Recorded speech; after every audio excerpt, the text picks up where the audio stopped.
Welcome back. Pull up a chair and sit with me for a moment. You know, when you came into this world, you were armed with a magnificent, unbreakable talent. It was a natural superpower, so strong that if you still had it today, it would make you completely unstoppable in life. But chances are you lost it somewhere along the way. And I want you to know something important.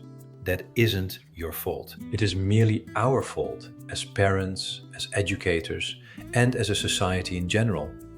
We accidentally trained it right out of you because it was inconvenient for us. But we can get it back, and it starts tonight. There is a classic book that I highly recommend you find and study vividly. It's called Think and Grow Rich by Napoleon Hill. I read it decades ago and it completely revolutionized my perspective. It gave me the blueprint to set up my own businesses and generate millions along the way. In that book, Hill said something that completely stuck with me. He wrote that this specific forgotten talent is to a human being what carbon is to steel. It is the raw, quiet element that defines your strength, your character, and your resilience. Without it, you break under pressure. With it, you bend the world to your will. The funny thing is, you don't need to learn this talent from scratch, because you used to be an absolute master at it. Think back to when you were just a newborn baby. You didn't care about being polite, being rational, or waiting your turn. If you were hungry or uncomfortable, you didn't stop crying until you got exactly what you needed. You had zero self-doubt, no fear of judgment, and an innate, powerful drive to keep pushing until your goal was met. You were born wired to never give up, and your survival depended entirely on that beautiful, raw instinct. As you grew a little bit older into a toddler, you still held on to that magic. Remember when Christmas was around the corner? You knew exactly what toy you wanted. You didn't compromise, and you didn't settle for a backup plan.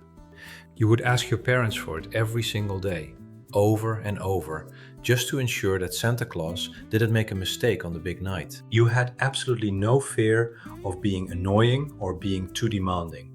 You just had total, unshakable clarity on your vision. You were a tiny force of nature, completely locked in on your target. But then, the world stepped in.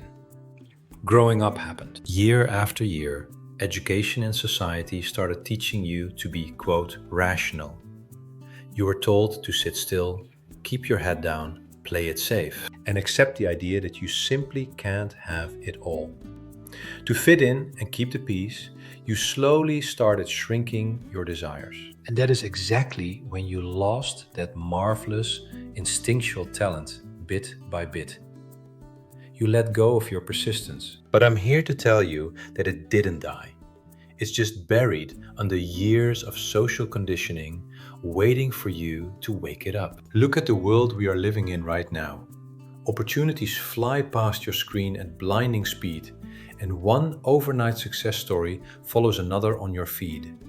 It makes it look so incredibly easy, doesn't it? But we constantly fall into the trap of forgetting the invisible truth. Whatever massive success you see out there, no matter how glamorous or effortless it looks on the surface, it is always, exclusively, the direct result of radical persistence. The world only shows you the trophy.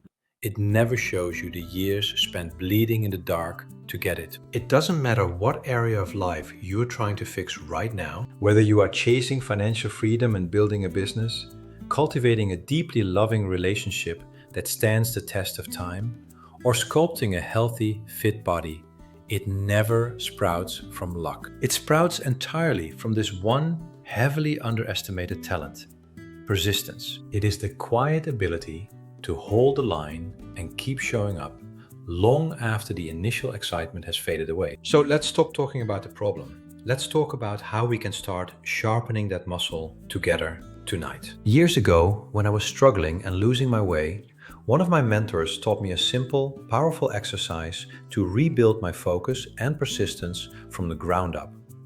It is so basic that you can do it absolutely anywhere, starting tonight. I want you to try something. Light a candle in a quiet room. If you don't have a candle, it's even easier. Just select a tiny knot in the wood of a wall or a specific leaf on a tree outside. Just find one single small physical point in the room to look at. Once you find that point, sit perfectly still. Quiet your thoughts and focus your entire consciousness on that candle flame or that leaf. Now, here is what will happen. Your mind is going to try to wander within 10 seconds. That is completely normal. When a random thought pops up, don't get frustrated and don't fight it. Just notice it, let it go, and gently bring your eyes and your mind back to that single spot. Start with just 30 seconds tonight, then a minute tomorrow, gradually pushing your boundaries. If you practice this small, boring exercise consistently every day, you will be absolutely astonished in a month by how razor sharp your focus becomes. And here is the ultimate secret. When you master your day-to-day focus, you naturally master your long-term persistence. A person who cannot be distracted by the noise of the world is a person who simply cannot be stopped by failure. I see the potential in you, and I'm proud of the effort you're putting in. Take care of yourself tonight, and we'll talk again soon.